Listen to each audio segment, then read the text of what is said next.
तो वस्त्र प्रदान करने से कभी भी लाज का हनन नहीं होता। फिर दूसरा बताया ठाकुर जी को माला पहनाने से। एक माली के यहां भी ठाकुर जी गए थे, तो उसके विषय में कहते हैं कि माला पहनाने से ठाकुर जी कभी, माला में 3 गुण होते हैं। पहला गुण होता है शीतल, माला जो है ठंडी होती है, ठंडक प्रदान करती है। माला का दूसरा गुण होता है सुगंधी, और माला का तीसरा गुण होता है सुंदरता। ये तीनों वस्तु जो ठाकुर जी को माला पहनाते हैं, अब हम फिर से कहेंगे बाजार से खरीदी हुई नहीं, अपने हाथ से बना के पहनाओ। ठाकुर जी जितने बड़े हैं, जैसा उनका कद है, उसके अनुसार अपने हाथ से बना के ठाकुर जी को माला धारण कराओ। फिर उसके भी नियम होते हैं। जब ठाकुर जी को भोग लगा रहे हैं, उस समय पर्दा करके ठाकुर जी की माला उतार दीजिए। जैसे हम लोग भोजन करने बैठते हैं तो सहज होते हैं ना, अपने बाजू ऊपर करते हैं, पटका वटका उतार देते हैं, थोड़े सरल बन के पाते हैं। ऐसे ठाकुर जी जब प्रसाद पाए तो उनकी मालाएं उतार दीजिए, और प्रसाद जैसे ही हो जाए उसके बाद प्रसाद पधरा करके फिर पुनः हाथों फिर माला धारण कराओ, फिर दर्शन खोलो। ऐसे बड़े नियम है ठाकुर जी के।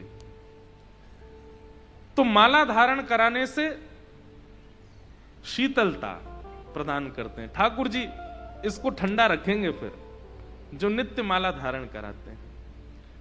फिर तीसरा आया कुब्जा के ऊपर कृपा। तो कुब्जा ने ठाकुर जी को चंदन लगाया, 3 जगह से टेढ़ी थी उसकी कमर, उससे कोई बात करता नहीं था, सब कुरूपणी कहकर के कुब्जा कुब्जा बोलते थे। जैसे ही ठाकुर जी के बगल से निकली, भगवान बोले अरे सुंदरी। कुब्जा चलती चली गई, बोले मुझे सुंदरी कौन बोलेगा। ठाकुर जी बोले अरे हम तुमसे कह रहे हैं चंदन वाली सुंदरी। कुब्जा बोली मैंने जीवन में पहली बार अपने लिए सुंदर शब्द का प्रयोग देखा है, आप मुझे ही सुंदर बोल रहे हैं।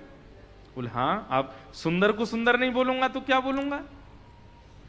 कुब्जा बोली मैं आपको किस अंग से सुंदर लग रही हूं, मैं तो बिल्कुल सुंदर नहीं हूं, मेरा रूप कोई देखना नहीं चाहता है।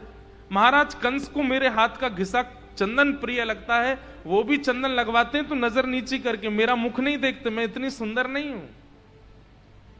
ठाकुर जी बोले हमारी इच्छा हो रही है कि आज ये चंदन आप हमको लगाओ। कुब्जा के तो नेत्र मानो जैसे सजल जैसे हो गए। कुब्जा जैसी समीप गई, भगवान के माथे पर चंदन लगाने लगी। आज तक जिसको नेत्र भर के किसी ने नहीं देखा, ठाकुर जी उसके आंखों में आंख डाल करके देख रहे हैं। कुब्जा के तो आनंद की सीमा नहीं। भगवान के मुखमंडल पर चंदन लगाया, गाल पर चंदन लगाया, ऐसे जैसे चंदन लगाया, नेत्र सजल, आंसू गिर रहे हैं नेत्रों से। ठाकुर जी ने तुरंत कुब्जा की ठोड़ी पकड़ी और अपना चरण उसके चरण पर रखा, और पकड़ करके जैसे ही एक झटका दिया ठाकुर जी ने, 3 जगह से जो वो टेढ़ी थी सीधी हो गई, और परम सुंदर स्वरूप हो गया उसका। ठाकुर जी बोले अब यहां नहीं रहना तुमको, ये सीधा मार्ग वृंदावन जाता है, जाओ किशोरी जी की शरण ग्रहण कर लो, वहीं रहो। और कुब्जा को वृंदावन ठाकुर जी ने भेज दिया। हर बात ताली बजाने की नहीं होती, सुना करो।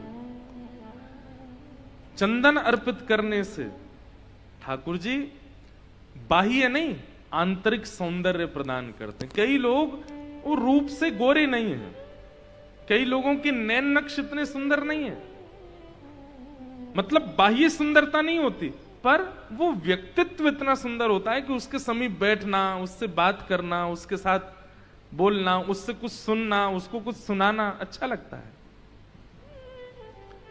अब जिसको संसार सुंदरता मानता है ना, चाहे वो बालों के तरीके हों, चाहे वो नैन नक्श हों, चाहे वो वस्त्र आभूषण हो, हमारे ब्रज में चले जाओ, वृंदावन महात्माओं के दर्शन करो, गुदरी पहनते हैं, यमुना जी में धोते हैं, जिसमें यमुना जी में जबकि इतनी